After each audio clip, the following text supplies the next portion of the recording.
Convido a todos a fechar os vossos olhos por um instante, a acalmar vossa respiração de maneira que o vosso organismo entre em sintonia com a espiritualidade amiga, benfazeja, bem próspera, benquista, que desde os primeiros segundos deste dia já preparava o nosso encontro na noite de hoje. É com grande alegria que recebo a cada um de vós, irmãos da carne, e a cada um, irmãos desencarnados, que compõem a grande maioria desta casa de amor, que se ergue nos pilares do cristianismo. Cristo, para nós, o caminho, a verdade e a vida, é a verdadeira bússola que norteia as nossas ações, aquela que buscamos a cada instante e a cada dia, de gentileza, generosidade, amor universal, sempre pronto para agir em benefício do seu próximo. Jesus foi para nós, e ainda o é, o verdadeiro ensinamento, a palavra que liberta, a diretriz que nos levará a entrarmos na morada de Deus Pai, que ainda não é deste planeta e não é deste mundo. É por ti, ó Nazareno, que aqui nos encontramos. E onde um mais se encontra em teu nome, a tua presença é tão certa quanto o ar que dá vida aos corpos biológicos. A tua presença navegar entre as almas que aqui está, nos traz frescor, leveza, alegria. A tua energia a tocar os corações dos nossos irmãos que aqui estão, trarás liberdade. Libertação para as prisões dogmáticas de cada um, seja em espírito ou em corpo. Trarás também, Senhor, a libertação das energias terceiras, que não sejam oriundas do carne, que por deveros passeios, devaneios da própria vida carnal, ligadas à matéria, aqui se instaura nos perispíritos dos nossos irmãos encarnados. E a tua presença, Nazaré, liberta as almas, alivia as dores e as chagas, afasta a depressão, faça cair por terra a opressão e a obsessão. A tua simples presença nos enche de esperança para a nossa alma tão combalida, repleta de iniquidades, entalhada ainda de tantos defeitos. Somos espíritos errôneos, errantes, de berço ao túmulo, de túmulo a berço, em busca de lapidar a nós mesmos, em nossas necessidades mais íntimas, em nossos dragões mais ferozes, em nossos medos mais intrínsecos de nossa alma. Mas tendo-te, Jesus Cristo de Nazaré, como o caminho, como a verdade, como a vida, os nossos passos se farão mais leves. Na caminhada na areia, seguiremos as tuas pegadas. Na caminhada no mar, seguiremos o seu rastro. E na caminhada espiritual, seguiremos a tua luz, ó Jesus Cristo de Nazaré. Por Cristo, com Cristo e em Cristo, com o próprio Cristo, saudamos a Ele, abrindo o nosso encontro com a oração que Ele mesmo nos ensinou. Pai nosso que estais no céu, santificado seja o vosso nome. Venha a nós o vosso reino. Seja feita a vossa vontade, assim na terra como no céu. O pão nosso de cada dia nos dai hoje. Perdoai as nossas ofensas, assim como nós perdoamos a quem nos tem ofendido. E não nos deixeis cair em tentação, mas livrai-nos do mal. Que assim seja. Ave Maria, cheia de graça, o Senhor é convosco. Bendita sois vós entre as mulheres, bendito é o fruto do vosso ventre, Jesus. Santa Maria, Mãe de Deus, rogai por nós, pecadores, agora e na hora de nossa morte. Que assim seja. Boa noite a todos. É com alegria que recebo cada um de vós, se sintam abraçados por nós, trabalhadores do invisível, e também por todos os trabalhadores desta casa. E é por eles que possamos estar todos os dias da semana em trabalho, em assistência. Hoje vamos começar com a sua pergunta, pois ela se alongará um tempo e teremos bastante zelo em algumas nuances da resposta. Pode repetir? A minha pergunta era sobre os psicopatas, né? Como que é espiritualmente, como que como que a gente pode encarar? Porque eles falam que tem a questão, né, do cérebro. Então, que evolução estaria esse espírito? Como que a espiritualidade pode explicar os psicopatas? Ok. Para podermos falar um pouco sobre a psicopatia, precisamos entender estágios evolutivos do espírito. Para iniciarmos este detalhe, precisamos mostrar a vocês o que é a psicopatia, nua e crua. É a incapacidade de sentir sentimentos para consigo ou para com o seu próximo. É a incapacidade de nutrir sentimentos para consigo próprio ou para outrem. Este é um psicopata. O seu espírito ficou tão gélido, tão preso, tão petrificado, que o espírito é incapaz de nutrir sentimentos por si mesmo ou pelo outro. Agora precisamos entender e mostrar a vocês por que esses espíritos petrificados têm um corpo biológico e qual a necessidade deste corpo biológico para a sua própria depuração. E para explicarmos, precisamos buscar na literatura espírita vários médiuns e vários espíritos, assim, trazendo informação do além-túmulo, ao qual mostra, desde o início do século passado, a existência do que todos conhecem como ovoides. Todos já ouviram falar sobre este termo? Ovoide já está nas escrituras de Chico, de Divaldo e de vários outros notórios psicógrafos da literatura brasileira e do mundo. Se tratam de massas magnéticas ao qual os espíritos trevosos os alimentam e os colocam perto dos encarnados, enganchado nos encarnados para fazer mal aos encarnados. É o processo mais antigo da obsessão do além-túmulo. Da forma mais fácil e frágil dos irmãos encarnados, tem de receber essas energias do além-túmulo. É como se, através destas massas, desses ovoides, pudesse mudar a personalidade psíquica dos irmãos encarnados, fazendo-o retardo no seu processo evolutivo moral, ou biológico, ou existencial, ou profissional. Então, ela é uma massa manipulada por irmãos das trevas, que é enganchada no perispírito dos irmãos encarnados com propósitos de retardar o processo evolutivo do encarnado. Todos entenderam até aqui? Pois bem, o que se trata esta massa é um tanto quanto técnico e tentarei explicar mais fácil e contemporâneo para que todos possam entender. Além do seu corpo material, existe uma cópia chamada perispírito, que é uma cópia feita de magnetismo do planeta. Não tem nada a ver com extraterreno. Esta cópia, ela é do magnetismo do planeta Terra. É como se você pudesse pegar essa luz, materializá-la em algo similar a esta cadeira, que seria a sombra. A sombra é um processo do efeito colateral da ausência de luz, do ângulo que essa luz propaga sobre este móvel.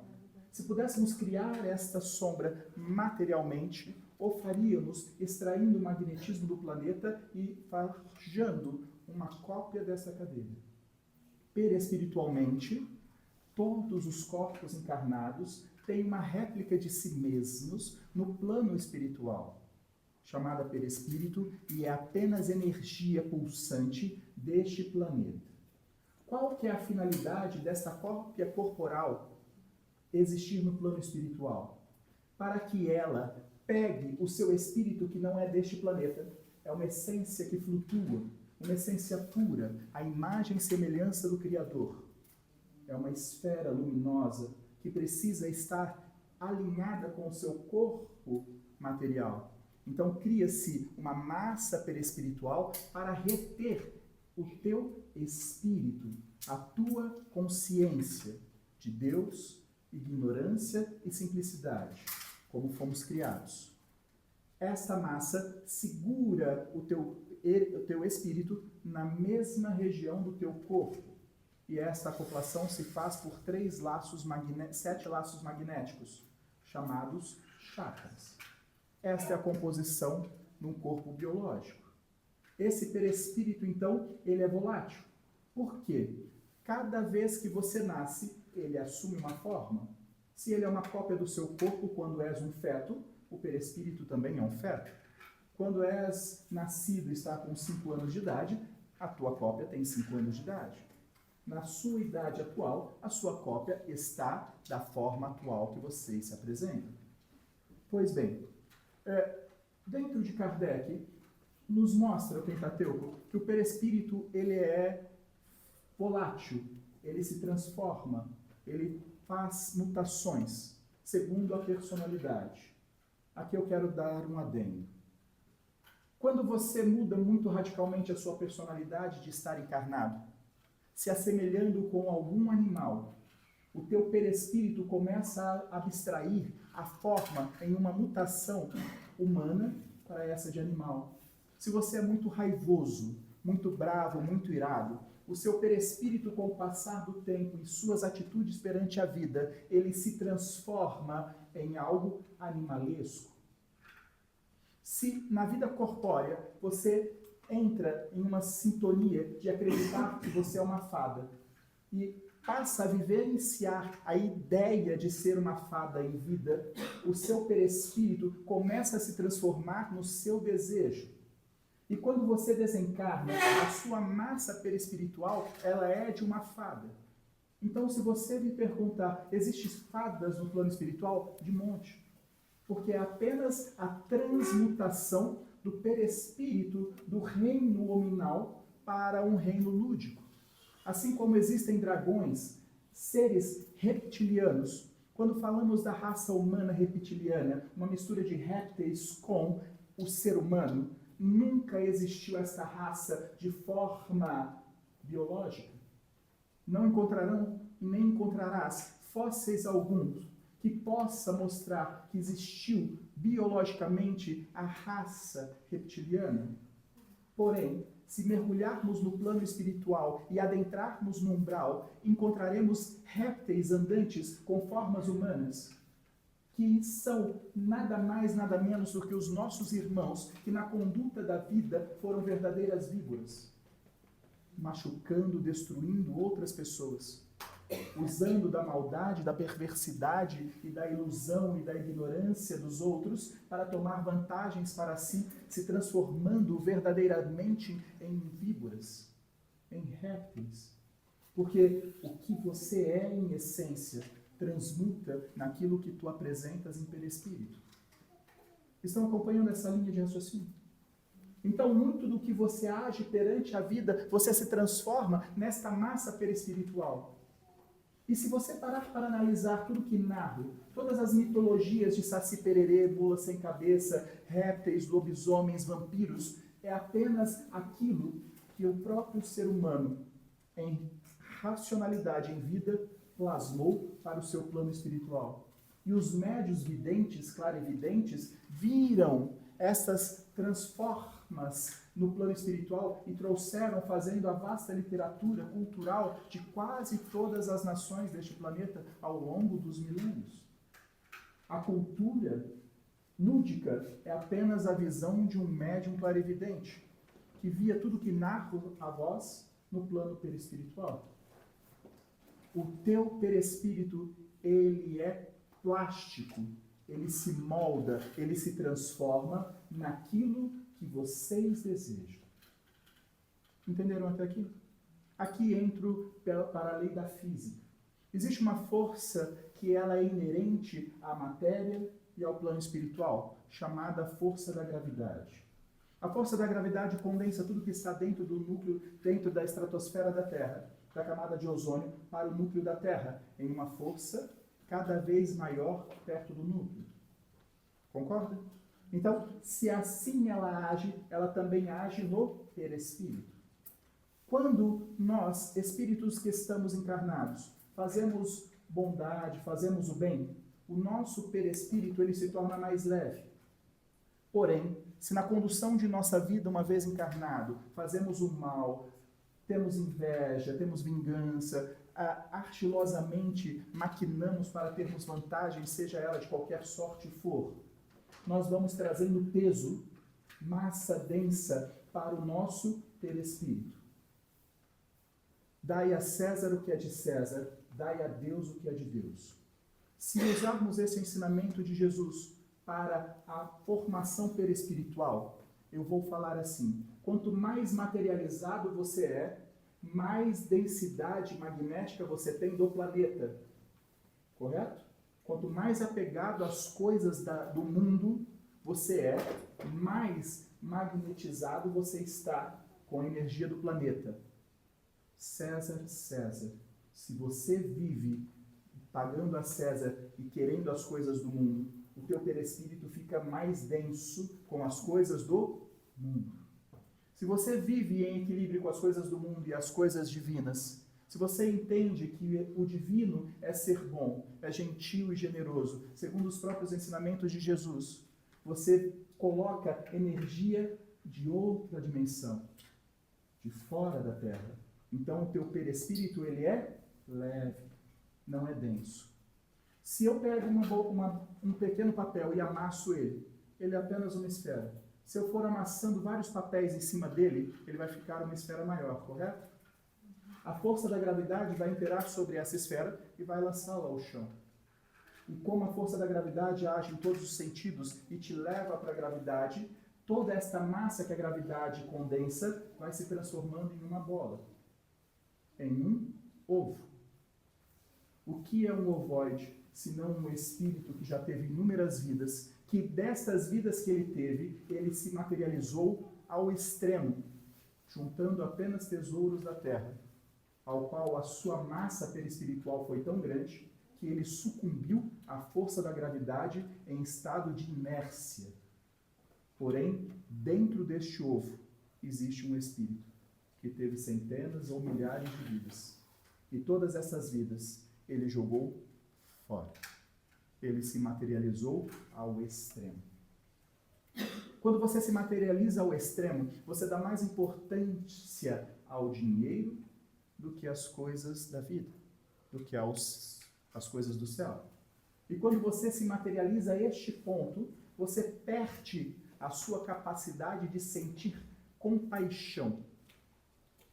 Então, o que leva um espírito a não ter compaixão chama-se materialização. Mais amor ao dinheiro do que ao seu semelhante. Se você está nesta toada de se importar mais com o seu patrimônio, mais com o seu dinheiro do que com o seu próximo, você está neste processo de abstrair do universo energias densas, que você não vencerá a força da gravidade e você se tornará um ovo, um ovoide. E com a força da gravidade, esses ovos vão para o núcleo da Terra. Entram na caverna, entram nas praias, entram nos confins do mundo e vão para o núcleo da Terra. Há milênios de anos, os espíritos das trevas descobriram que poderiam magnetizar esses espíritos. Colocavam ele no que chamamos de fazendas de ovoides. São milhares de espíritos que tinham vida, que por muito foram vossos conhecidos em suas vidas passadas. E nestas fazendas, nessas colônias de ovoides, eles conectavam o córtex frontal do perispírito maquiavélico e hipnotizavam este ovoide para uma única finalidade. Vou dar um exemplo.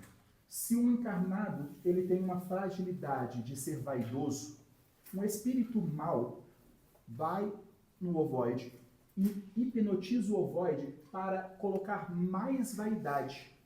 Então ele pega um ovoide, que é um espírito em estado de latência, um estado de inércia, que não tem mais a possibilidade de reencarnar, que não tem mais a possibilidade de estar neste planeta. E começa a magnetizar vaidade, vaidade, vaidade, vaidade por tempos. Pega este ovoide, traz no irmão encarnado e acopla na fragilidade do irmão encarnado. Porque um ovoide não fica aonde você não é frágil. Se você colocar um ovoide de vaidade em quem não é vaidoso, o ovoide cai, porque não tem simbiose, não se retroalimentam. Por isso que é tão importante ver as nossas condutas não tão boas e melhorá-las, porque a maior desobsessão chama-se reforma íntima, mudança de conduta dos seus velhos hábitos, a desconstrução do velho homem para nascer um novo homem. Fazendo isto, nenhum ovoide fica em você. Continuando a história.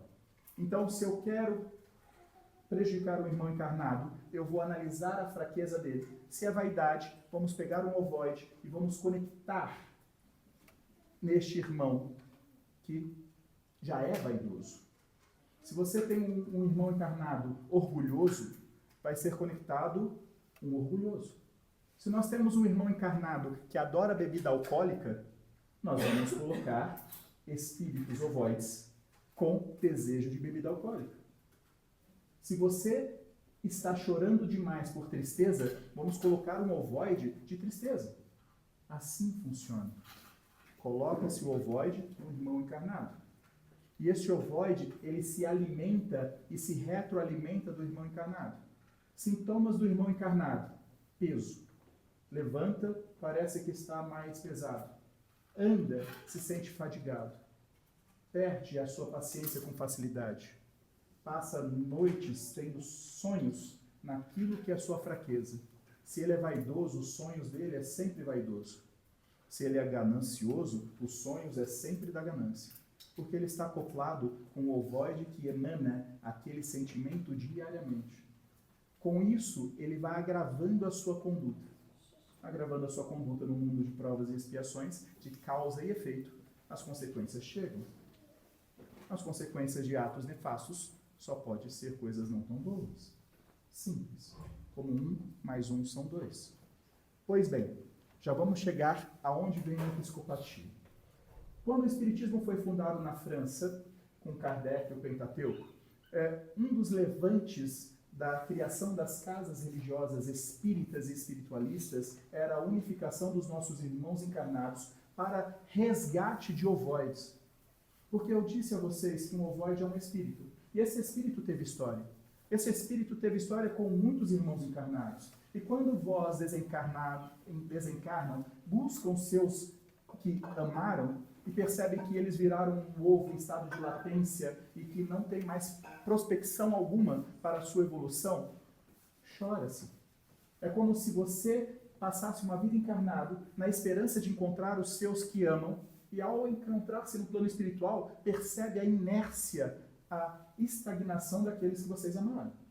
E isso por muitos milênios aconteceu. Chegou ao ponto que dos 35 bilhões de espíritos, quase 3 ou 4 bilhões estavam em estado de ovoide, ao qual Deus permitiu, neste período, tentarmos resgatar estes ovoides e lhes trazer a vida racional novamente.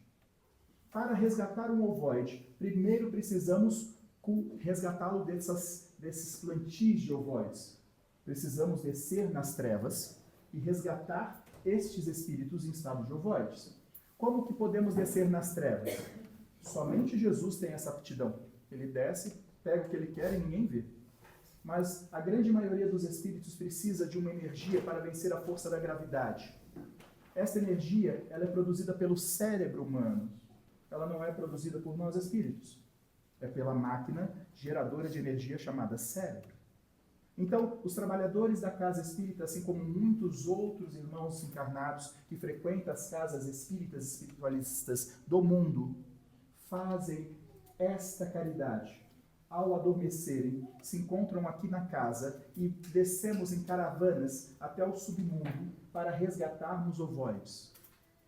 Com muito amor e carinho, porque esses ovoides, eles perderam a sua capacidade racional. Eles já estão no estágio de latência, de estagnação total. Resgatamos e esta casa é linkada ao Hospital Esperança, em Minas Gerais.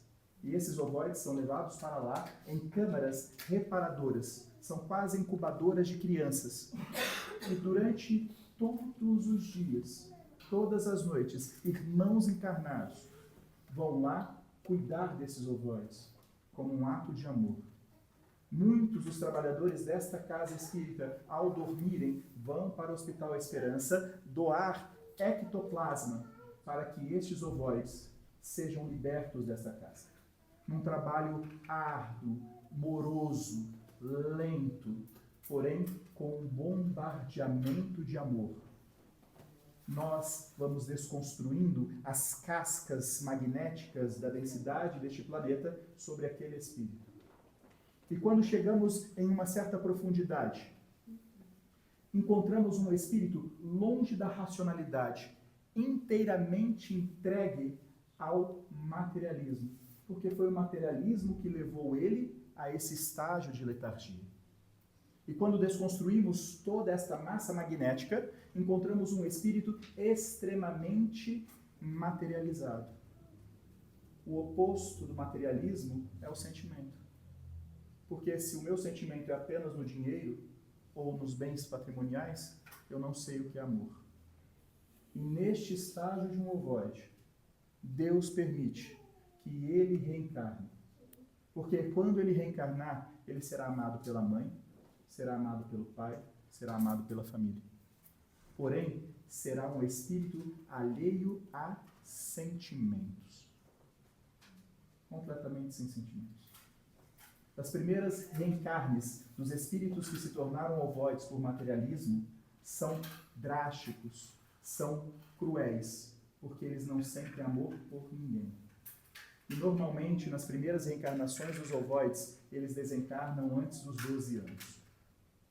Os grandes espíritos que desencarnam com 12 anos são esses estágios saindo do ovoide para o corpo, para começar a ter sintonia novamente com o amor materno e paterno, familiar.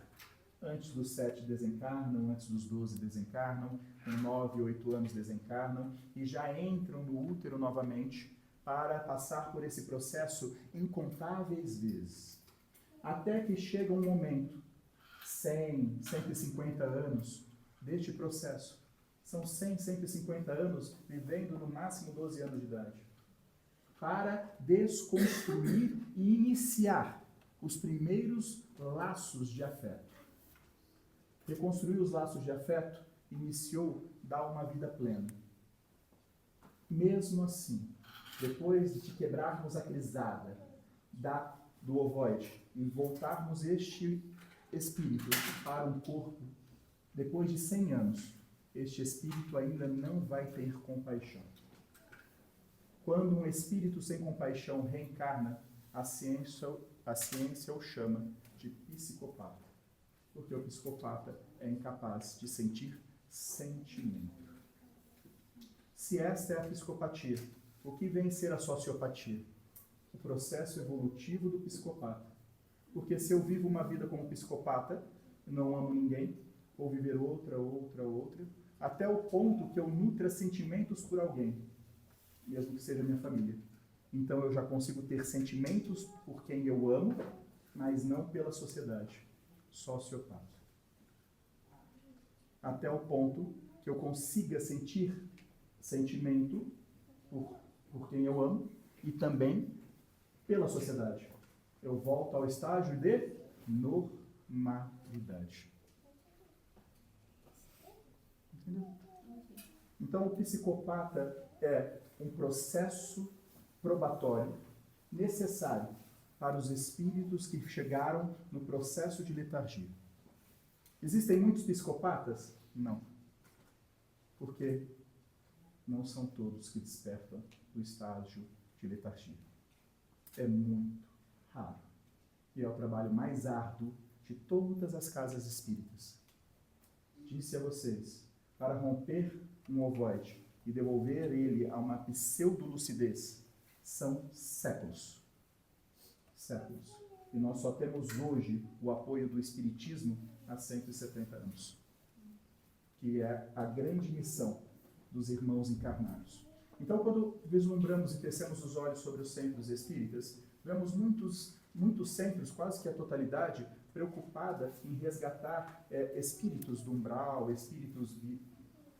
A grande missão da casa espírita deste milênio é tentar resgatar o máximo de ovoides. Porque se eu falo a vocês que o estado de letargia, que é o estado de ovoide, não condiz mais com este planeta, há de chegar um tempo e espaço que não ficará neste planeta. Este ovoide será levado para um outro planeta, para que possa lá reiniciar. Se nós conseguirmos resgatar o máximo possível, mesmo que estes espíritos não atinjam a lucidez para na Terra estar, eles retornam para um outro planeta com lucidez. Porque os ovoides retornando para outro planeta serão animalescos. As suas reencarnações serão de animais, não de seres humanos. Então, o comprometimento do espiritismo com o resgate dos ovoides, que são nossos irmãos, são nossos afetos, são os espíritos que nós amamos em determinado momento de nossa jornada, que por suas escolhas se tornaram essa densidade por ser materialistas. E quando olhamos os nossos irmãos da carne em excesso de materialismo, nós sentimos tanta compaixão, porque o excesso do materialismo leva a nada. Quanto mais materialistas vós sois na carne, mais vocês deveriam perceber que nada levará para o túmulo. Apenas o apego. E quando desencarnar materialistas, olharão para o plano carnal e quererão ainda ter as posses que tiveram, perdendo tempo na escala evolutiva. Então, o materialismo é o maior dos inimigos. E o espiritismo, ele vem sempre nos pilares para que batemos no materialismo. O que é o materialismo? Dai a César o que é de César, mas dai a Deus o que é de Deus. Dai o tempo a Deus. Dai aquilo que é para Deus. Vivei no equilíbrio. Não precisa se abster como Santo Agostinho ou qualquer outros santidades da igreja que pregavam a pobreza como voto, pobreza, a essência do Espírito. Não é. Mas dai a César o que é de César. A César é a sua vida carnal. Entregai a sua vida carnal à vida carnal, mas nunca em detrimento de ninguém que cruzar o seu caminho. Guardai estes ensinamentos. Nunca quereis posses que não sejam de vosso merecimento. Nunca querei nada que seja abstraindo ou lesando alguém. Entre lesar e ser lesado, prefira 1000 vezes ser o lesado. Perdoa e segue. Desmaterialize. Desapegue. Não é para deixar tudo e viver na pobreza, mas o que é seu é seu. O que é de seu suor, de seu esforço, é seu de merecimento. Vós sois merecedores de cada andar de tua história. Porém, se tiver detrimento de alguém na tua própria construção, você já está trilhando um caminho que não é tão bom. E são muitos, muitos irmãos ainda. Psicopatia existe sim. Elas são raras? Sim. Porque é muito difícil tirarmos um ovoide. Os sociopatas, eles estão em maior quantidade? Sim. Porque é o estágio evolutivo do psicopata. Em lotes, houveram muitos psicopatas na Idade Média, muitos. Por isso que são chamados Idade Médias da Treva. Então, hoje eles já são sociopatas. Então, saímos da Idade Média para o contemporâneo como sociopatas. Mas o psicopata de essência, essa geração ainda não conhece muitos. Existem poucos encarnados, mas sociopatas, muitos. O sociopata hoje se resume àquele que basicamente ama 3, 4. O resto, indifere em qual família ele nasce, qual ele vai estar ali na vida dele, antissocial e está tudo certo. É a depuração, o estágio depuratório do próprio espírito. E a nossa conquista, a nossa maior vitória será chegar no momento da transição do planeta com o maior número de ovoides resgatados. Porque aí sim conseguimos fazer uma obra. A ajuda dos nossos irmãos encarnados é na doação de ectoplasma para romper estes ovoides e lhes dar a consciência novamente. Ok? Só para encerrarmos sobre este assunto, eu quero contar uma história que aconteceu no centro há uns 10 anos atrás. A mãe entrou em contato com o centro meio que em desespero, porque fazia 3 dias que o filho não saía do quarto. Ele tinha se lançado em prostração naquela semana e ele se trancou no quarto e ele começou a ter apneia do sono, ele começou a ter síndrome de pânico, tudo naquele final de semana. E na segunda-feira, quando ela entrou em contato com o centro, rapidamente nós marcamos uma visita até lá porque ele não viria ao centro. Naquele tempo, os modus operantes do centro, como não era um centro constituído ainda, fazíamos alguns atendimentos extra casa. Chegando na casa daquela mulher, que desesperada pedia em socorro para o seu filho, fomos até o quarto do menino, ao qual o menino estava prostrado na cama. Já tinha 3 dias que ele não conseguia sair da cama e nem do quarto. Imediatamente iniciamos as orações e a desobsessão. Embaixo da cama dele tinha quase 15 ovoides. Quase 15 ovoides. Esses ovoides embaixo da cama dele o petrificaram.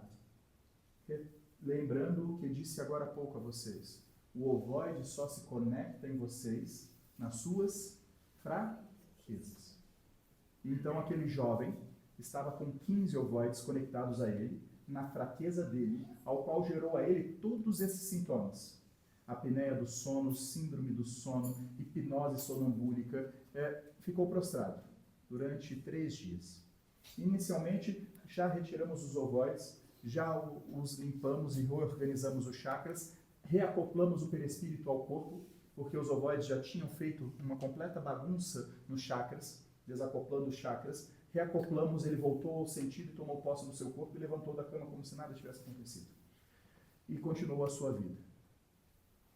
Certa feita, passado muito tempo, a mãe quis saber o que tinha acontecido naquela tarde, porque as coisas foram e aconteceu como tinha que ter acontecido. E eu contei à mãe dele, anos à frente. Eu disse assim: o seu filho nasceu com uma missão. Ele será um juiz muito importante.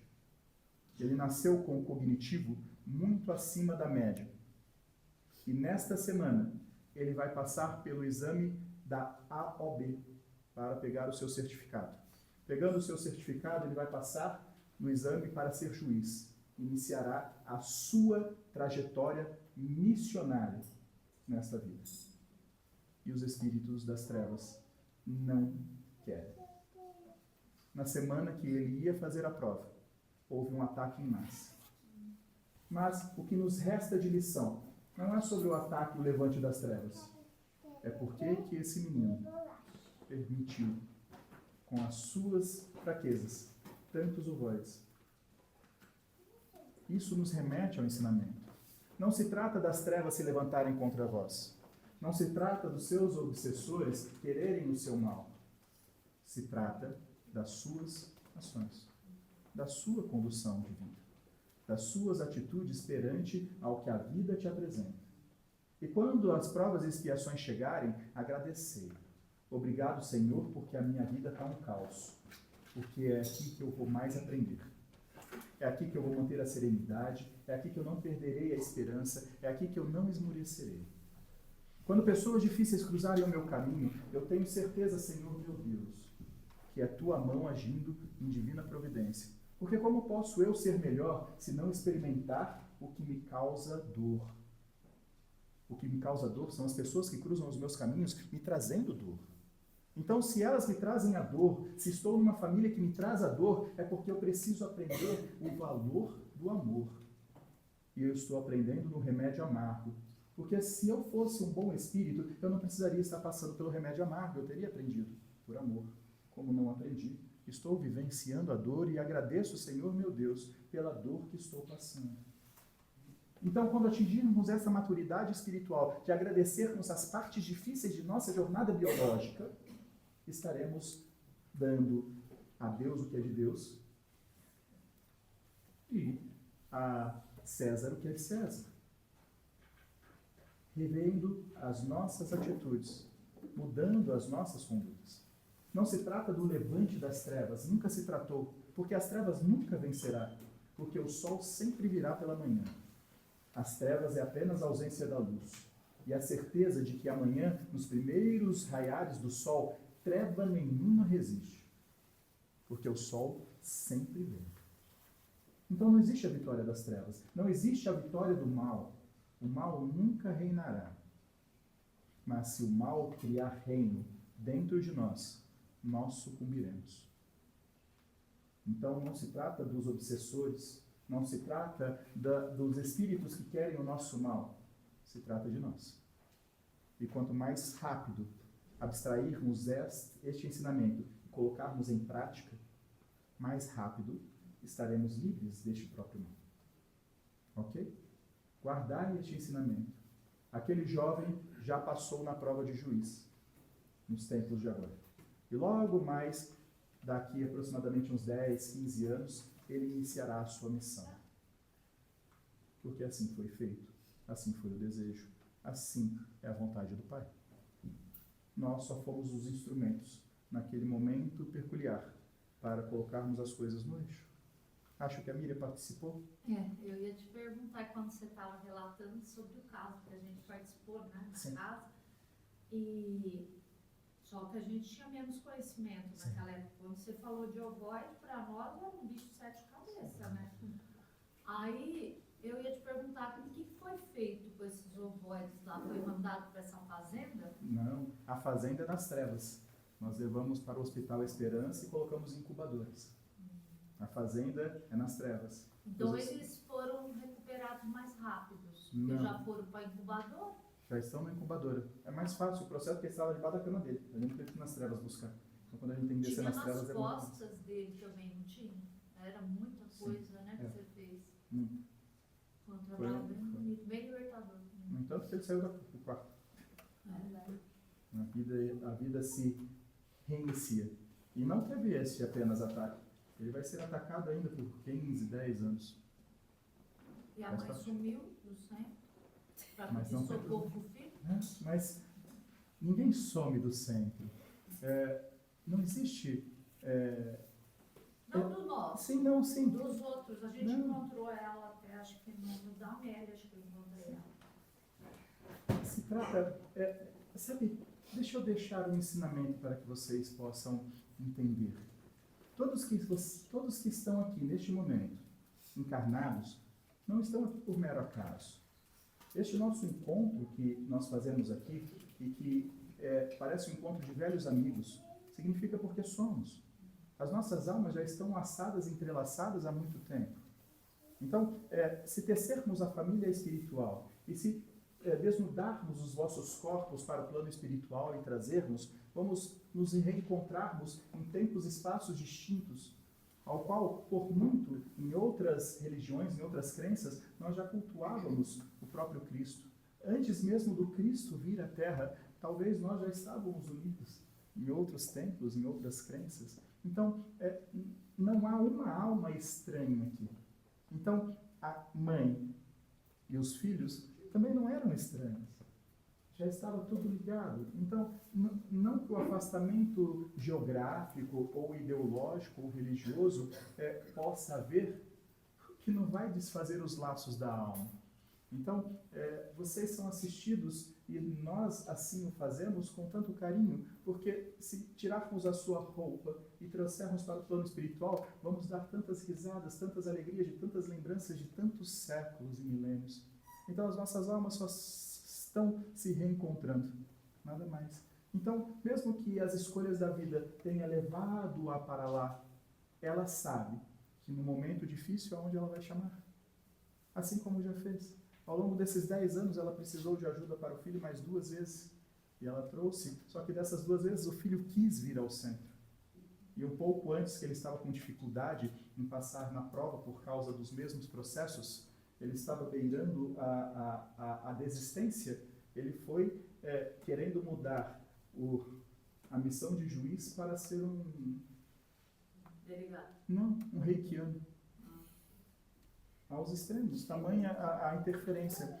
E assim são, porque muitos espíritos encarnados os nascem com algumas missões para o futuro da própria pátria. São políticos, são juízes, são delegados, e ao ponto que as trevas também se montam, sabendo que este homem será um juiz importante, se as trevas conseguem corrompê-lo na trajetória, ele será um mau juiz. Então assim funciona. A guerra entre o bem e o mal, da vitória do mal, que não há vitória porque o corpo morre, em transformar o espírito numa condição errônea. E aí a gente tenta puxar o espírito. O que acontece é que a gente respeita as leis e as trevas não. Então, quando a gente vai interferir no que é livre-arbítrio, a gente sai de cena e o encarnado decide a sua trajetória. O mal espera. o mal incide, ele incita, ele leva além das leis morais de Deus. Mas a gente apenas se afasta e espera o reencarnado ou o espírito pedir ajuda de novo. E a gente vai e ajuda. Quantas vezes? Exato.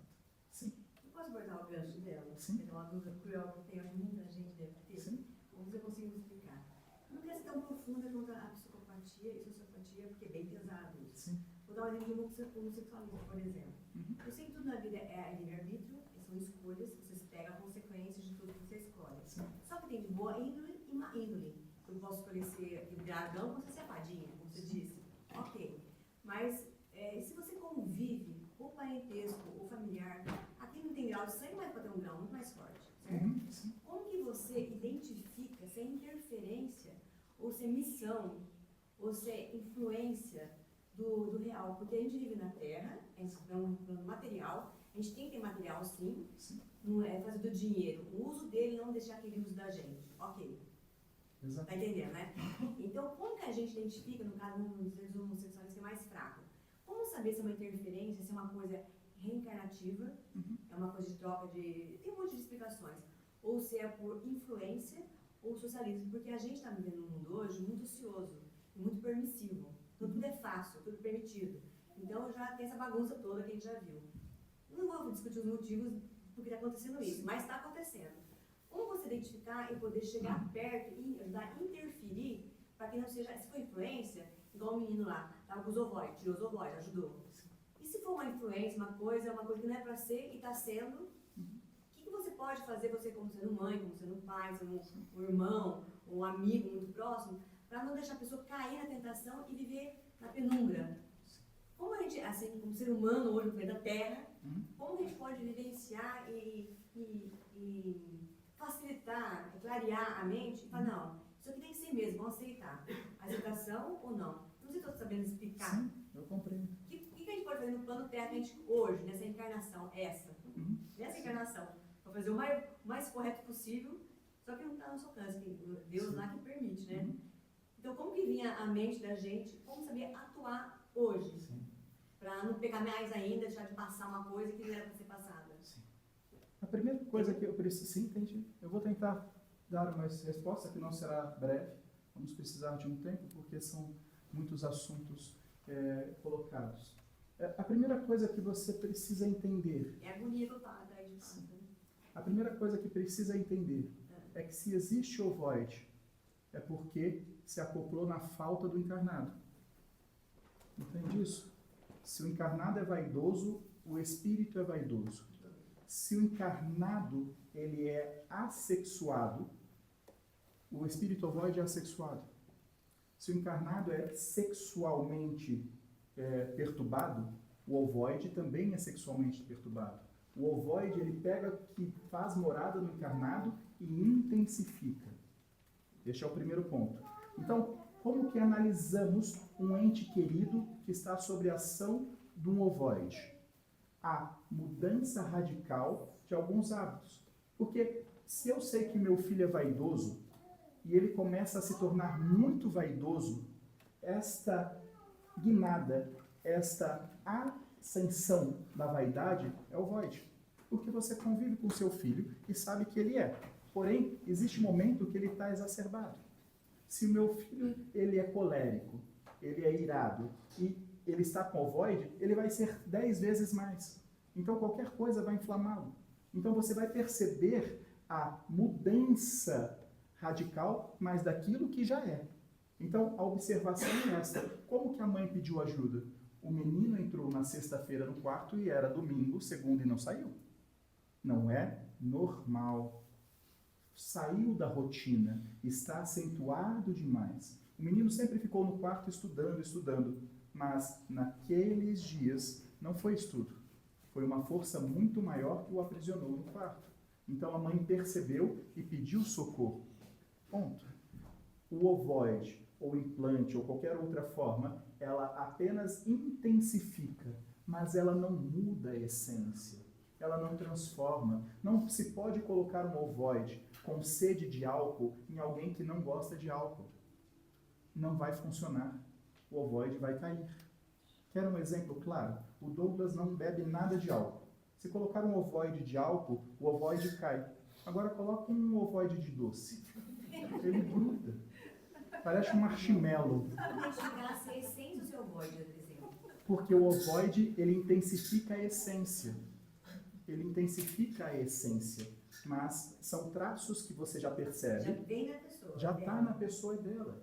É dela. Não tem como eu colocar algo que não seja dela. Então vamos trazer para o homossexualismo. Eu não posso pegar alguém que não tenha o homossexualismo e colocar um ovoide homossexual. Não vai rolar, não vai conectar. Então não se trata da escolha sexual ser um ovoide ou não. Mas E nem a influência. Por isso, o planeta Terra, até onde a influência do social, essas coisas, entendeu? Sim. Identificava assim, não, deixei acontecer, não ajudei, não pude ajudar. Vou chegar nessa resposta. Para chegar nessa resposta, eu preciso mostrar a você e a você o que é a opção sexual. O que é a opção sexual? Vamos fazer uma dinâmica e todos vamos mergulhar nessa história. Vamos pegar uma lacuna de 1000 anos. Então a gente vai estar lá em 1025, correto? O Brasil não era nem descoberto ainda. Se estivéssemos aqui, estávamos de tango ou luz, éramos índios. Mas vamos estar na Europa. Em 1000 anos, a cada 100 anos, nós tivemos um útero, uma vida biológica, um berço e um túmulo. Num conjunto de 100 anos, nós tivemos 10 vidas, correto? Então estamos lá em 1025 e estávamos na primeira vida. Nessa vida eu nasci homem. Vamos esquecer dali para trás.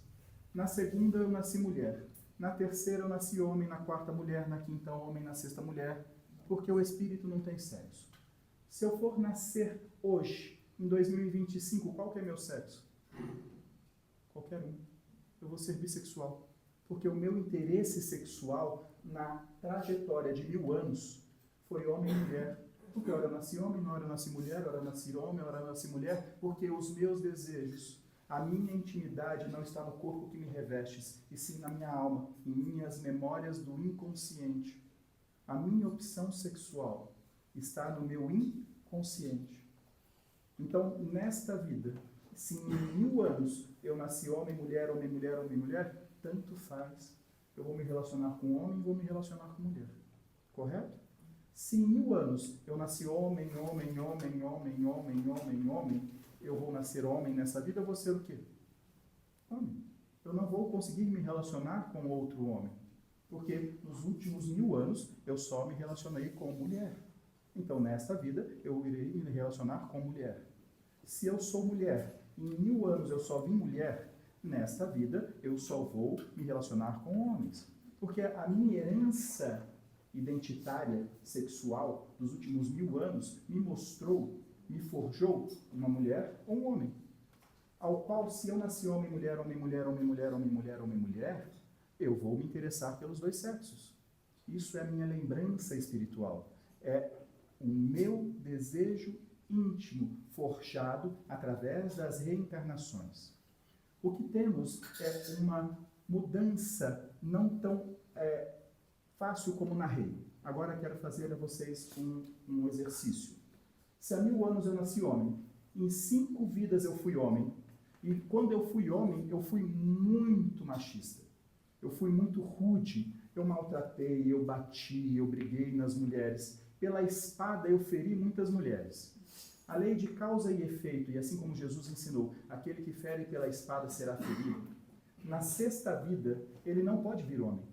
Porque ele fez tanto mal quando ele era homem, que se ele vir homem novamente, o que ele vai fazer? Ele não vai mudar. Nós não mudamos de uma vida para outra. Nós mudamos pela dor. Se eu vim 5 vidas homem e venho mulher, eu vou olhar no espelho e eu não vou aceitar o meu corpo. Eu vou mutilar os meus seios, eu vou mutilar os meus órgãos sexuais, porque eu, em essência espiritual, sou um homem.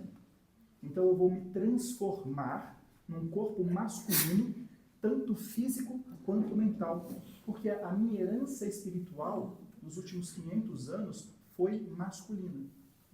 Então eu vou ser uma mulher em corpo e um homem em espírito. E como mulher, eu vou ser machista do mesmo jeito. Eu vou ser aquilo que hoje culturalmente chamamos de sapatão, masculinizado, machista. Conhecem isso? Extremamente machistas. Correto? Vou vir na 7ª vida como mulher ainda.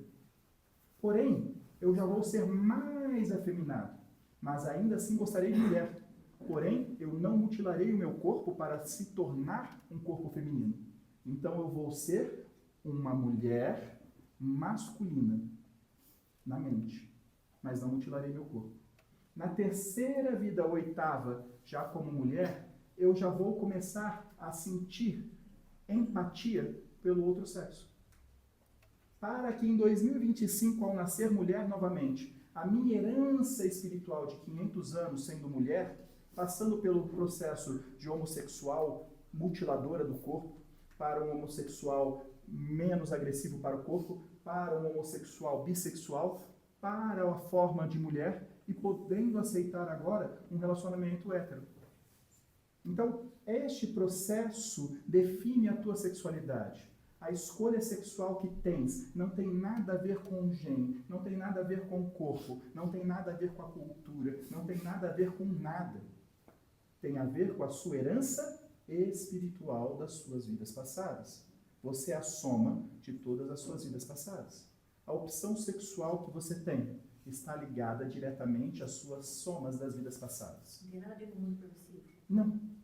Pelo contrário, quando você fala em mundo permissivo, eu posso te falar assim, eu vou te fazer uma pergunta. Em termos de probabilidade, você acha que o homossexual é mais, digamos assim, permissivo com a sexualidade do que o hétero? Em termos de percentual. Não. O hétero é muito mais sujo. O hétero ele é muito mais vulgar. Porque o heterossexual que se julga heterossexual bate na esposa, maltrata os filhos. Posso elencar aqui uma noite inteira os atos daqueles que se julgam heterossexuais. Ao qual posso passar uma noite inteira falando de homossexuais fazendo o bem e a bondade. Quer um exemplo de um homossexual que fez o bem e a bondade? Chico Xavier. Percebe? Então, a sexualidade não define caráter. E a sociedade não define a sexualidade. O que a internet faz, a cultura faz, esta agenda cultural pelo mundo faz, acorda o adormecido. O espírito já tem. Se, vamos lá, nesta vida de 1000 anos, você veio homem, mulher, homem, mulher, homem, mulher, homem, mulher, e você nasce homem, a sociedade vai te recriminar tanto que você, sendo bissexual, vai aceitar ser hétero porque a sociedade te impôs. Mas como a internet te mostra vários caminhos, ela apenas te mostra a tua essência. Você pode escolher.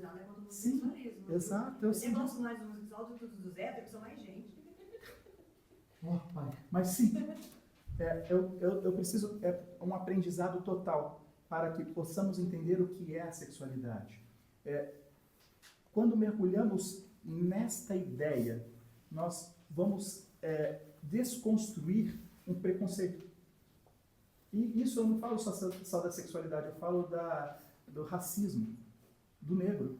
Porque se essa história que eu te narrei da homossexualidade, você vem branco, branco, branco, branco, e você é racista, você vai vir negro, negro, negro. E quando você vir negro, você vai ser um negro racista contra negro. Conhecem? Conheço. São vários. Os negros são mais racistas com eles mesmos. Por quê? A espada que feriu se é ferido. Não tem como mudar esta lei. A lei de causa e efeito. Se você é preconceituoso, você vai nascer preconceituoso. Aí me perguntaram certa feita, por que a necessidade do Estado Islâmico? Por que a necessidade de uma religião tão radical, com regras tão rígidas sobre o uso de álcool, sobre o uso de drogas, sobre o uso de várias entorpecentes do mundo?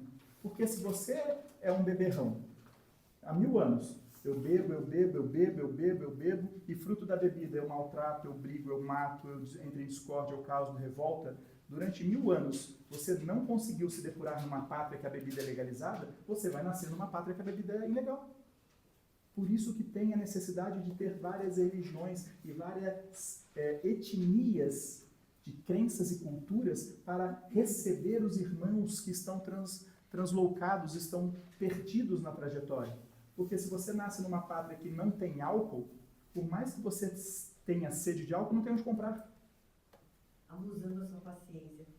São pessoas, pegando uma função ali, mas não é como de pai, de mãe, de irmão, de vizinho, de sociedade. A pessoa é ela, é dela. Sim. Porque às vezes muito pai e mãe se culpam, né, de criação. Exato. Aí que a gente é entra. errado. Aí que a gente entra na questão, no término da sua resposta. O pai e a mãe, ele identifica os excessos do filho. Porém, não tem como mudar. Você não muda ninguém. Você mostra, por exemplo, um caminho. A pessoa aceita se ela quiser. A função de um pai e de uma mãe é tentar ser exemplo máximo possível para os seus filhos. Porque o que vemos muito nos pais e nas mães. Vou falar um pouco sobre um acontecimento. Um dia uma mãe me procurou desesperada, porque o filho estava tendo vários comportamentos que ela não aceitava, que ela não entendia, que ela estava completamente perturbada, porque o filho apresentava sinais que ela não aprovava. Ela estava completamente em desequilíbrio. E eu, para trazer ela à lucidez, eu disse assim para essa mãe: o que o seu filho faz de diferente do que você fazia quando tinha 16 anos? Ela se calou. Ela se pôs em reminiscência e falou: não muito. Eu falei: então tenha calma com ele, como seus pais tiveram com você. Porque o seu filho está o seu filho. Mas observe, antes dele vir ao seu útero, ele era um espírito. E ele acompanhou toda a sua trajetória. Tudo que você aprontou, tudo que você fez na infância e na adolescência e na primeira fase adulta, o espírito do seu filho viu. Então, ele guardou no inconsciente.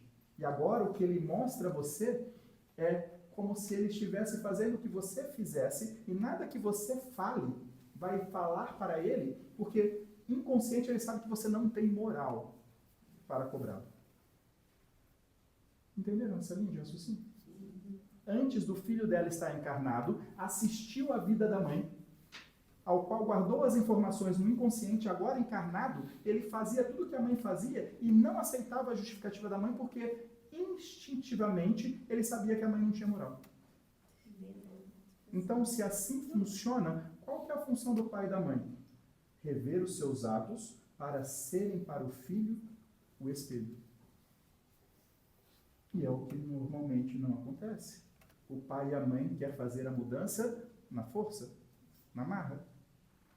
Não quer deixar exemplos, quer impor, porque eu sou sua mãe. E está tudo certo, porque a cultura do mundo mostrou esta aspereza do pai mais general e da mãe mais submissa, ao pai que bate, à mãe que afaga, esta ideia constituída na cultura, e esqueceram que a função de um pai e da mãe é só ser exemplo. Porque se o filho vê o exemplo do pai e da mãe, a certo ponto, quando a vida lhe apresentar, ele vai ter o exemplo do pai e da mãe. E faz a escolha dele. A escolha dele. Lembrando que sobre ele tem um espírito, e esse espírito tem todas essas inclinações. É a mesma coisa das drogas. Uma criança, um espírito, ele não se droga nessa vida. Se você pegar um espírito que não usou droga, vamos pegar os mesmos 1000 anos, ok? Vamos supor que lá em 1025 o espírito parou de usar drogas. Não usou mais nenhum tipo de entorpece. Nem ópio. Nossa, ópio é antigo. Sim. Nesses 1000 anos nenhum entorpece. Ok? E chegou agora em 2025. Se você der um baseado para ele, ele vai passar mal. Por quê? Quando ele tragar as lembranças perispirituais dele, não tem o uso dessa entorpece. Então, para ele não faz sentido nenhum. Ele vai pegar, jogar fora, vai passar mal e... Agora, se você pegar um espírito que há 1000 anos ele usou ópio, maconha, êxtase, heroína, cocaína, todos os tipos de ina da vida, se você der para ele um baseado, ele se encontra com ele mesmo.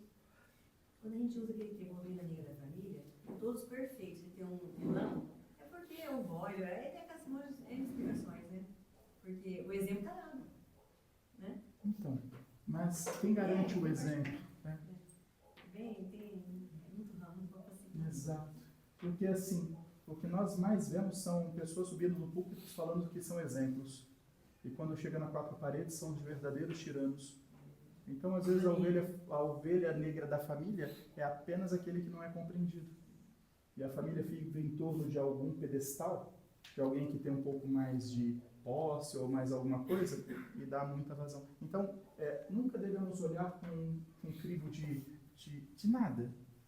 Assim, Julgo, né? as coisas são porque são. As pessoas são porque são. Aos pais, guardai o ensinamento. Buscai ser exemplo.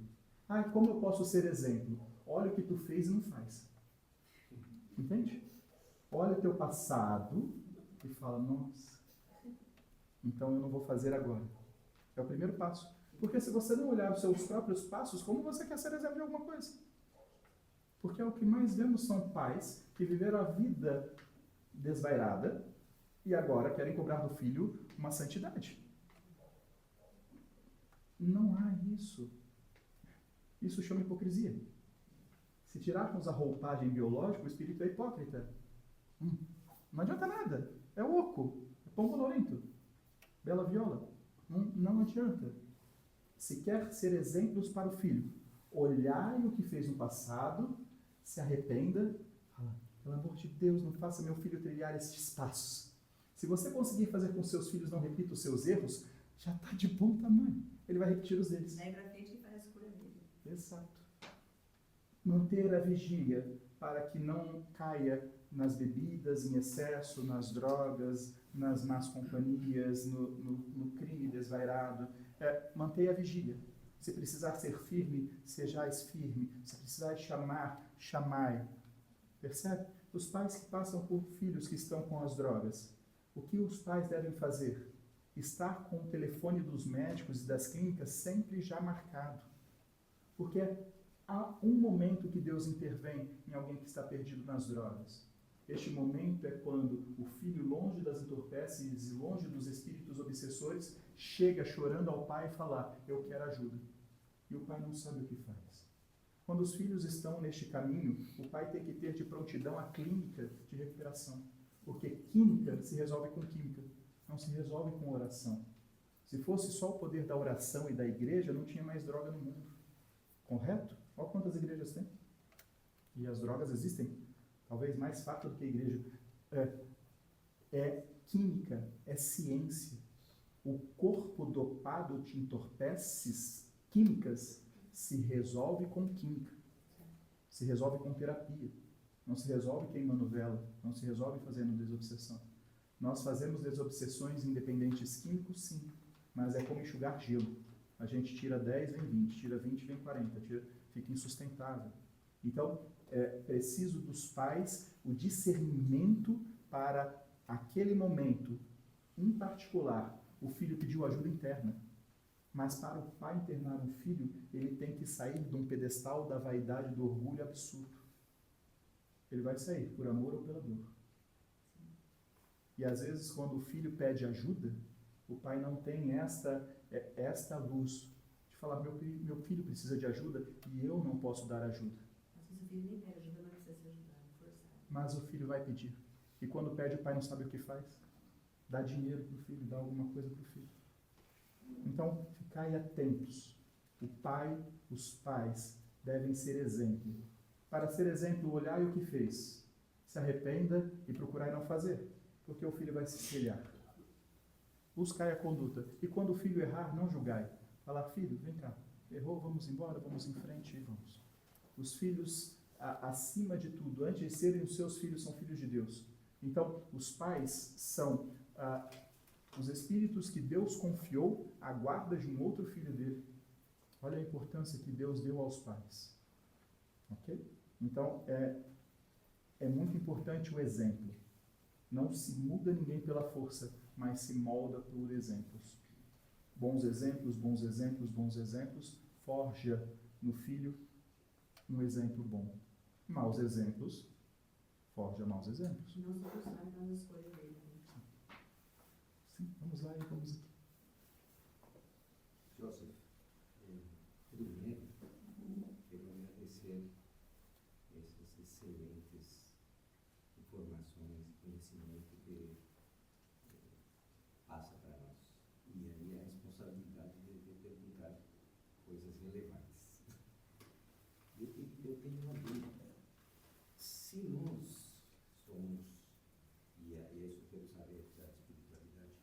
Igreja e o Espiritismo, se nós somos evolutivamente novos do ponto de vista cerebral, porque nós temos genes que foram identificados nas esponjas, que foram as primeiras organismos vivos, exato, do mundo. E os genes nós carregamos. Se nós somos evolutivamente recentes e nós temos um cérebro ainda em evolução, porque nós tivemos evolução, não tínhamos um cérebro tão constituído. E nós estamos evoluindo. Nós temos um pensamento que nos atrapalha, nos engessa muitas coisas e nos leva a essas escolhas do livre-arbítrio, as memórias, etc.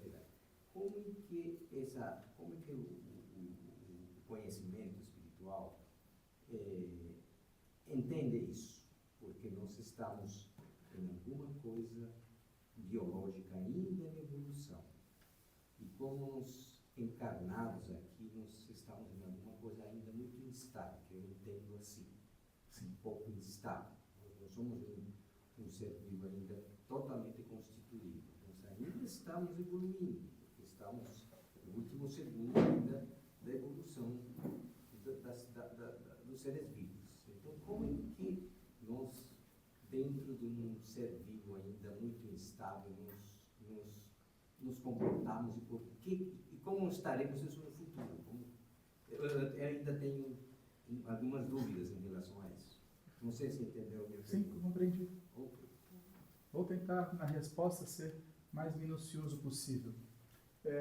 Primeiro, precisamos separar os corpos. O corpo biológico, ele sim. O que difere este corpo que vós revestis do corpo primitivo é a existência do córtex frontal, é a evolução da própria espécie humana. Se voltarmos nos fósseis de Lucy, vamos ver que o cérebro sempre foi pequeno. A caixa craniana era pequena porque dentro lá só existia o cérebro reptiliano. E há 8 milhões de anos para cá, começa uma transformação da própria evolução da espécie, é Darwin, evolução da espécie, criando-se o que chamamos de cérebro mais novo, o córtex frontal.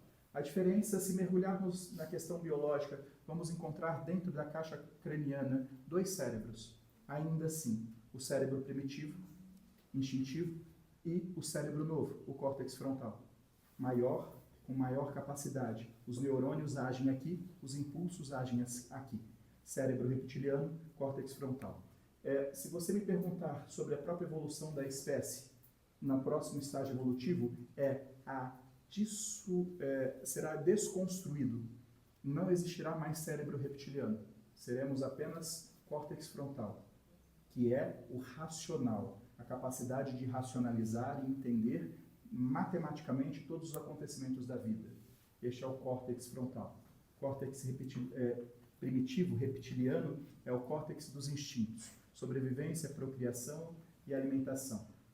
Medo, alimentação e procriação. São os instintos animais regentes em todos os corpos do reino animal, também regentes neste corpo biológico recém-saído do primitivo. Entender que o corpo biológico é recém-saído do primitivo significa que quando um espírito hospeda um corpo, ele está no estágio limitante. É apenas uma fração do que você verdadeiramente é. Se tirarmos o corpo biológico, que é pertinente a este planeta, reluz um espírito. E todo o conhecimento que eu passo a vocês é porque não estamos num corpo biológico, estamos num todo e podemos acessar todas as nossas memórias. Se eu tirar cada um de vós do corpo, o conhecimento que vós guardais em teu espírito é tão quanto o meu ou maior, porque é o conjunto de todas as tuas vivências, o aprendizado de todas as tuas histórias. Então, não existe um espírito mais ou menos inteligente do que o outro. Em plano espiritual, todos os espíritos estão nivelados, porque aprenderam, uns mais rápido, outros não, mas em termos de cognição, todos do planeta já está muito avançado. O que limita a inteligência do espírito no corpo é o próprio primitivismo do corpo. O corpo biológico que vós revestis, ele é primitivo ainda. Ainda tem dificuldade em processar vários aspectos. ainda precisa desse cérebro reptiliano para ter medo, porque racionalmente não conseguem sair da noite com a luz apagada. Então precisa desses instintos para a sobrevivência da raça humana. Então o corpo biológico ele é primitivo ainda, a alma não. Mas aí a gente não vai ter emoção mais, então? Pelo contrário, o cérebro primitivo te cerceia a emoção. O cérebro primitivo ele é instinto. O que é o instinto do medo? Se eu amo alguém e tenho medo de falar que eu amo, eu tenho medo.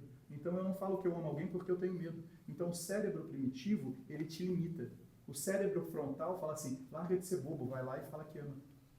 Então, quando você tirar o cérebro primitivo, você vai confrontar as suas próprias ideias. O córtex frontal é o córtex da emoção. Não é mais regido como um animal. É a capacidade racional. O que difere a raça humana, o reino nominal, do reino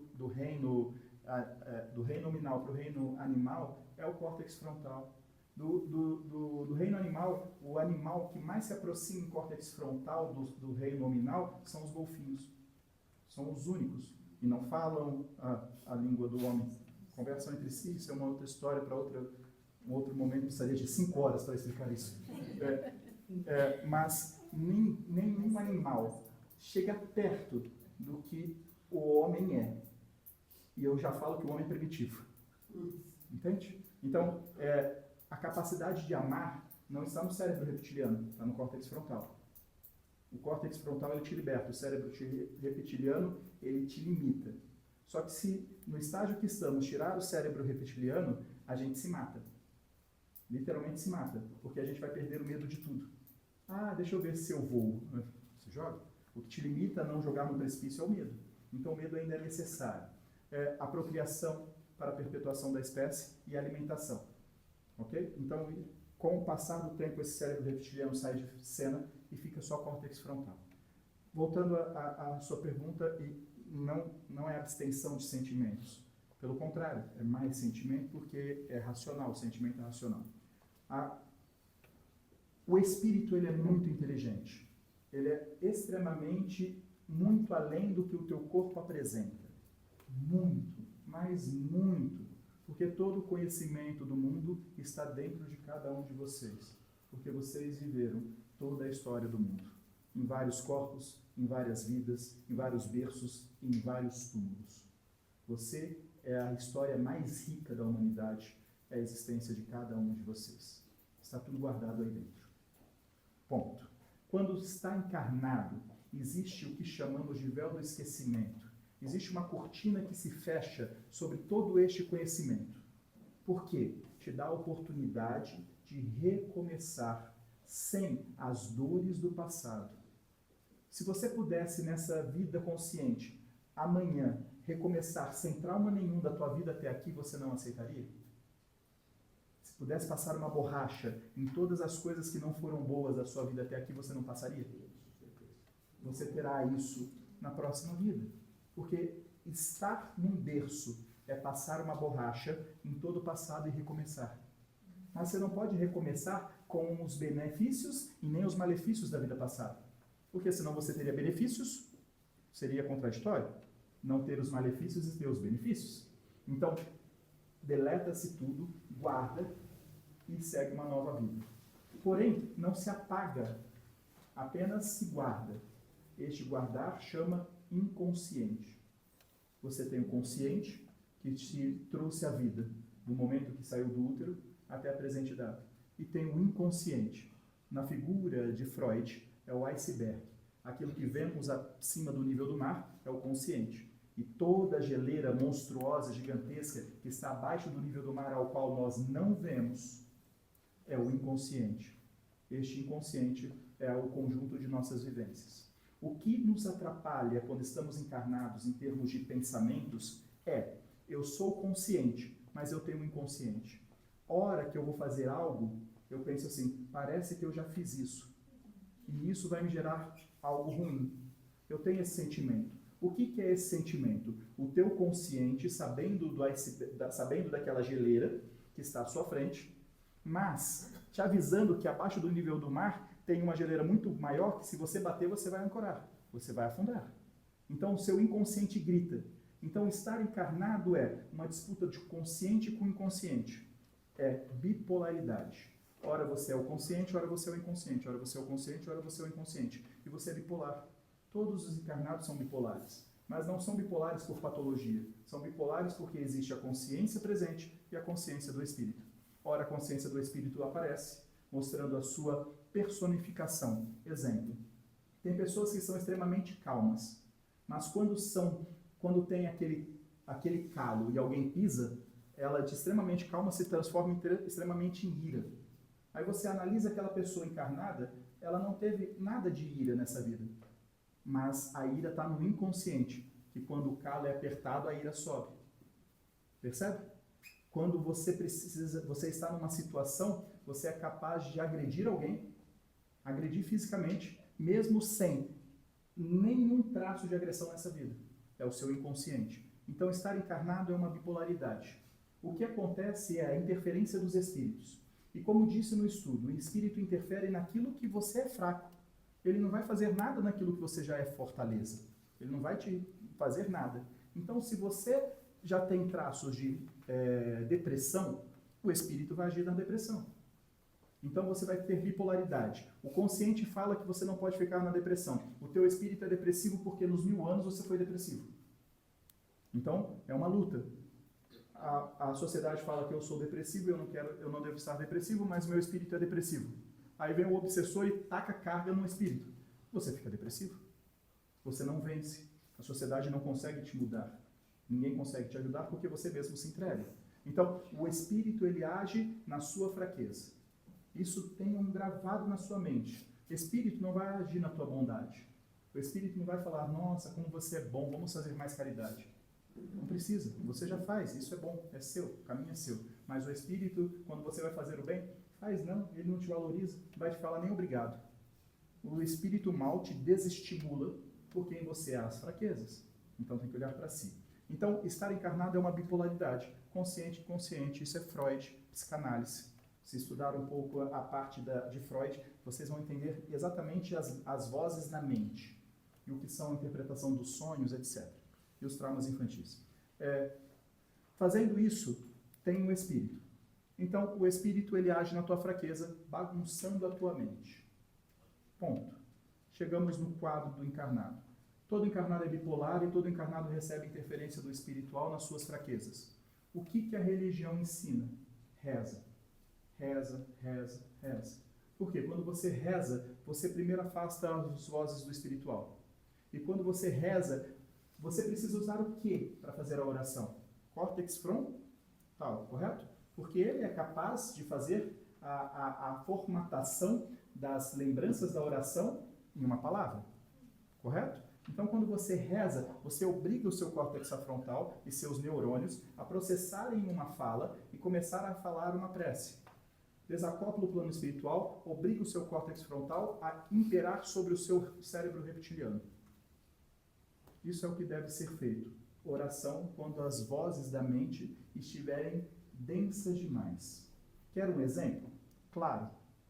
O Douglas, ele tenta manter a serenidade dele quase todo dia. Ele consegue? Não. Porém, ele tenta.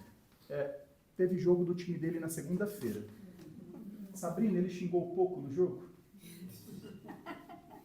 Eu acho que do abecedário dos palavrões, ele não esqueceu de nenhum. Foram 2 horas ele espraguejando o jogo. O que ele fez? A fraqueza dele, que é o jogo, torcer pelo time, com tanto amor, ele está me corrigindo e usar outra palavra, ele trouxe meia-noite para a mente dele todas as portas mediúnicas escancaradas. Sabe que horas que ele foi dormir? 2h30. Sabe quando? Quando ele cansou, sentou na cama e rezou. Porque ele abriu as brechas. Não foi nenhum obsessor. A hora que o obsessor escutou o primeiro palavrão, falou, oba, hoje à noite a gente vai roubar a energia dele. Sabe? Não se trata do obsessor. O obsessor, ele espera a oportunidade. Quem dá a oportunidade é o encarnado, através das suas atitudes. Percebe? Então, Então ele perdeu uma noite de sono. Porque ele xingou. Olha que legal. Ele trocou alguns palavrões em 2 horas por 2h30 na madrugada.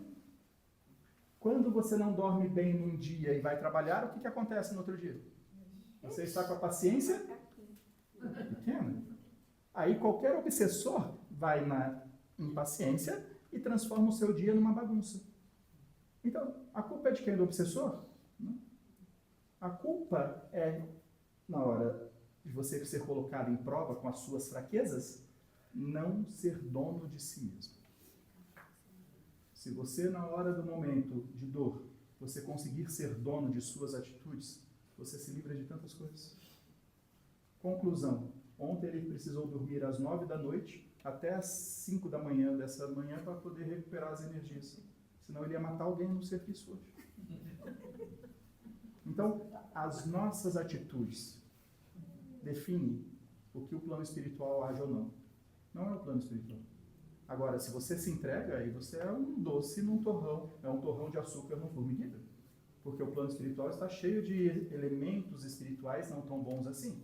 Se você se põe a ser um torrão de açúcar, assuma a consequência. É atitude. Percebam, a atitude de, vamos usar uma palavra bonita, blasfemar contra o time que ele tanto ama. Olha que interessante. Estou blasfemando contra aquilo que eu amo. Então, ele abriu as portas. O encarnado abre as suas portas espirituais constantemente, através de pequenas ações, pequenas atitudes. Então, vigia e ora. Vigia e ora. Percebe? No entanto, quando ele estava no jogo, a gente nem foi para o quarto. Né? Ele começou a discutir ele com ele mesmo e a televisão. Não fica. Espíritos bons se afastam. Não adianta, é a escolha do encarnado. Então, para manter a mente sã, precisa ter ações boas. Não adianta pessimismo, não adianta brigar, não adianta blasfemar, não adianta xingar, não adianta fazer nada. Só vai te trazer inquietude. As coisas são porque são. Vai e segue em frente. Correto? Fazendo isso pacificamente. A mente pacificada, o resto é tranquilo. O poder que a religião tem é fazer com que o encarnado vá pacificando a mente. Este é o poder que a religião tem. O encarnado que entende a religião, seja ela qual for, pacifica a sua mente. Pacificou a mente é meio caminho andado para o progresso. Com a mente inquieta, você perderá noites de sono, terá intrigas, terá brigas, será um caos. Porque você está inquieto com você mesmo. Ok? O conteúdo espiritual é absurdo dentro de cada um de vocês. A história do mundo não está em mim. A história do mundo está na soma de cada um de nós que estamos nessa sala aqui hoje. Porque cada um de vós viveu a própria história do mundo. Ao seu jeito, às suas escolhas, ao seu tempo. Somos apenas o conjunto de toda a história que vivemos. E toda a história que vivemos aprendemos. Ok? Então não é esperar as coisas ficarem bem para fazer oração. Porque Não. às vezes a gente está em família, então tem aquele encontro familiar para fazer oração. Aí um membro fala, não, mas eu não estou legal, não vou participar da oração. Tá E tudo fecha, certo. mas se essa pessoa também se relaxa e vem, se aconchega, com certeza ela vai melhorar muito mais rápido também. Depende. Se você aceita a oração comunitária, é mais fácil, porque quando você está em comunidade, em 2, 3, 4, o que é uma oração individual e uma oração em 3 pessoas? Acompanhe a linha de raciocínio da matemática básica e pura. Cada espírito encarnado tem aproximadamente de 5 a 9 espíritos que o assistem. Esses espíritos que o assistem, vocês podem chamar de mentores, de guias, de anjo da guarda. Nós chamamos de família espiritual. São espíritos com muita afinidade com os encarnados que assistem os nossos irmãos encarnados. Assistem de fato, desde o momento que nasceu e vão se revezando. Então, existem 9. Vamos computar uma matemática mais simples. 5. Então, se eu me coloco em oração sozinho, eu vou trazer para perto de mim esses 5. Se eu estou em 2, eu vou trazer 10. Se eu estou em 3, eu vou trazer 15. Correto? Porém, se nós temos 5 espíritos bons para um encarnado, e esse encarnado também tem algozes, também tem obsessores, esses obsessores também estão ali. Então, se eu com um encarnado só, e ele tem 5 espíritos da família espiritual e 30 obsessor, vai ter 30 obsessor na oração e 5 espírito bom. Entenderam a matemática? Então, você vai rezar sozinho, é mais difícil. Se você está com 2 encarnados, e um encarnado doravante possa ser o Douglas com seus 63 obsessores, você vai ter os 63 obsessores do Douglas e mais uns 15, 20 que assistem ele, porque dá muito trabalho. Então, vocês acham que tem mais anjo da guarda quem é bonzinho?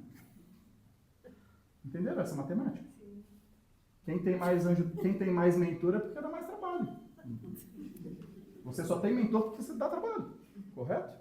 A professora da escola, ela manda para a diretoria o bonzinho? Ela manda para a diretoria, você está muito bonzinho, fez nada hoje. Correto? Então, tem mais espíritos bons assistindo quem dá mais trabalho.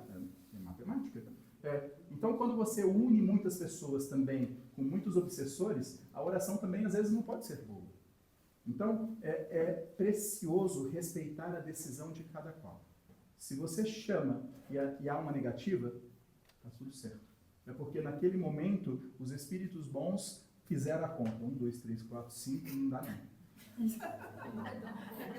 Exato. Então isso já nos tira o crivo do julgamento. Correto? Então assim funciona. Então não podemos julgar nada, porque em verdade a gente não sabe nada. Vamos pôr para rezar? Vamos rezar? Vamos. Se não há concórdia, tudo bem, vai para lá, eu vou para cá. Agora, se eu começar a julgar, o meu julgamento já faz parte dos meus 64 que está em cima. Julga. Já acabou a oração porque eu julguei. A oração que deveria ser boa, já estou com 64. Vamos rezar para Mamon. Entendeu? É assim que funciona. Ok? Vamos aqui encerrar, senão se vocês deixarem eu fico até amanhã. Não tem jogo do Palmeiras? Se tivesse, nem aquele estava, pode ter certeza. Boa noite.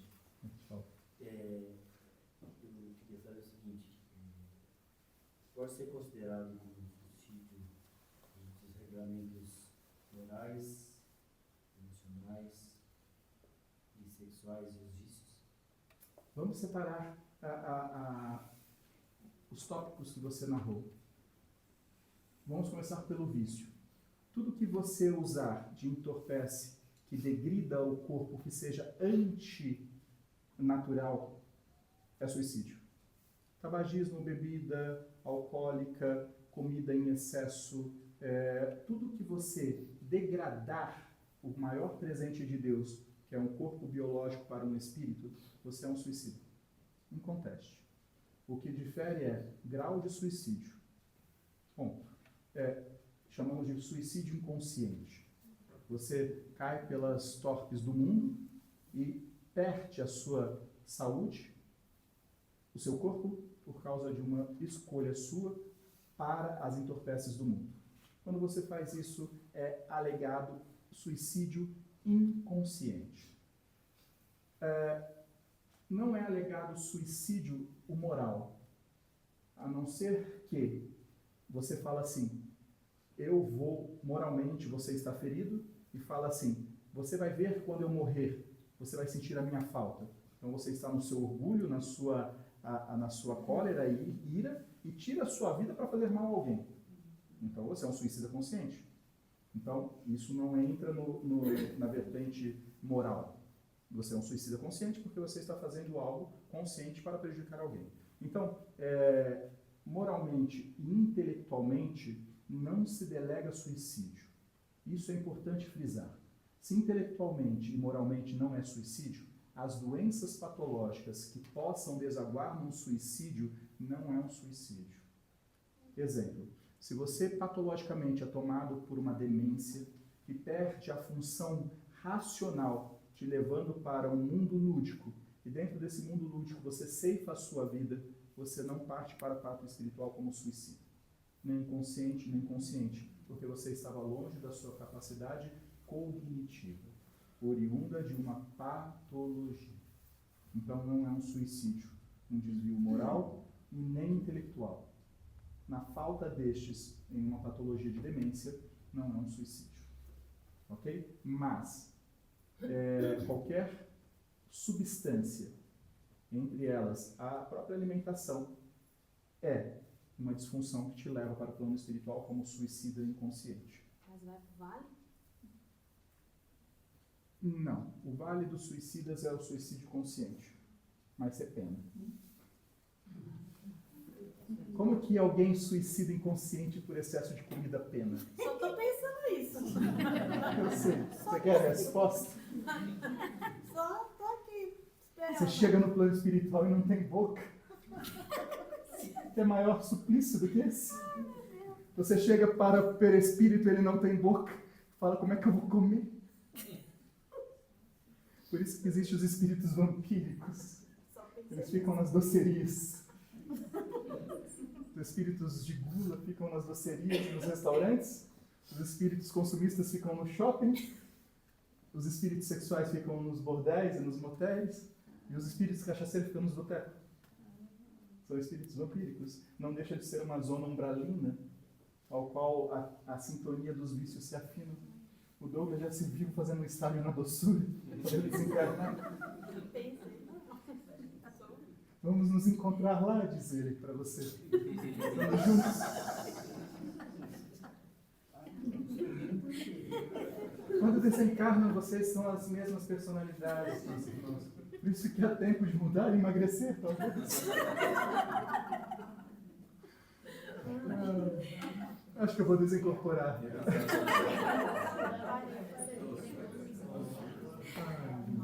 Foi.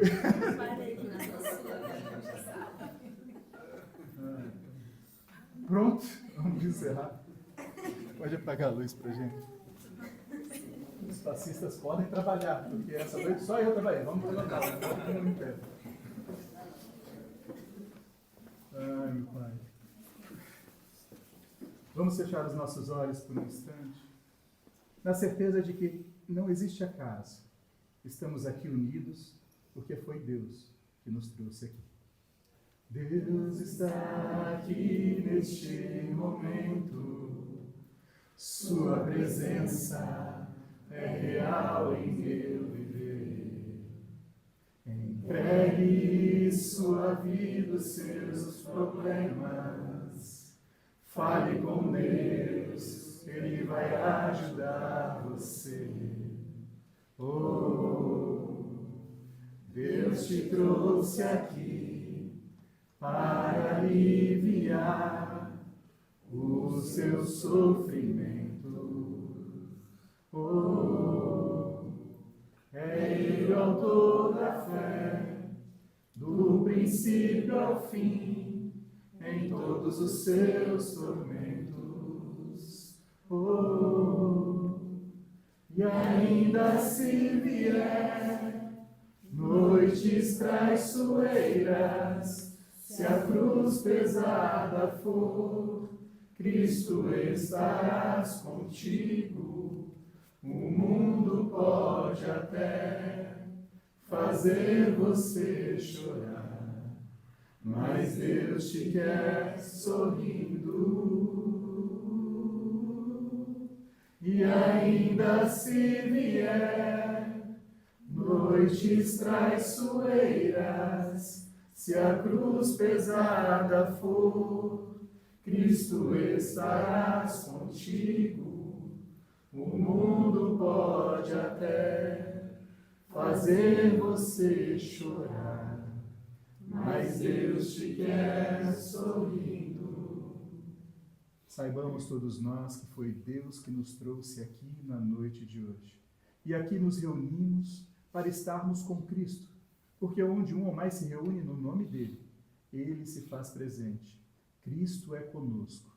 E a sua energia que nos apresentou nesta noite será estendida para os seus lares, para os seus pares, para o seu local de trabalho, para o seu lar.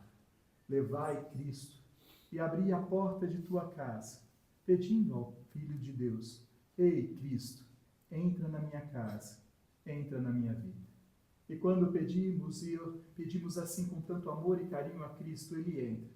E logo quando Cristo entra, Maria entra atrás. Maria entra na casa de cada irmão que aqui está. Entra na vida de cada mãezinha que aqui está. Acerena suas dores, suas angústias, seus dessabores.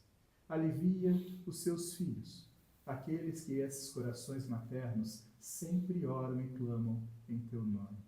Obrigado, mãezinha querida, por estar no meio de cada um de nós, nos abraçando, nos afagando, como fazia com seu Filho, Jesus Cristo de Nazaré. Por Cristo, com Cristo e em Cristo. Na oração que o próprio Cristo nos ensinou, se encerram os estudos da noite de hoje. Pai nosso que estais nos céus, santificado seja o vosso nome. Venha a nós o vosso reino. Seja feita a vossa vontade, assim na terra como no céu. O pão nosso de cada dia nos dai hoje. Perdoai as nossas ofensas, assim como nós perdoamos a quem nos tem ofendido. E não nos deixeis cair em tentação, mas livrai-nos do mal, que assim seja. Ave Maria, cheia de graça, o Senhor é convosco. Bendita sois vós entre as mulheres, bendito é o fruto do vosso ventre, Jesus. Santa Maria, Mãe de Deus, rogai por nós, pecadores, agora e na hora de nossa morte. Que assim seja. Boa noite a todos.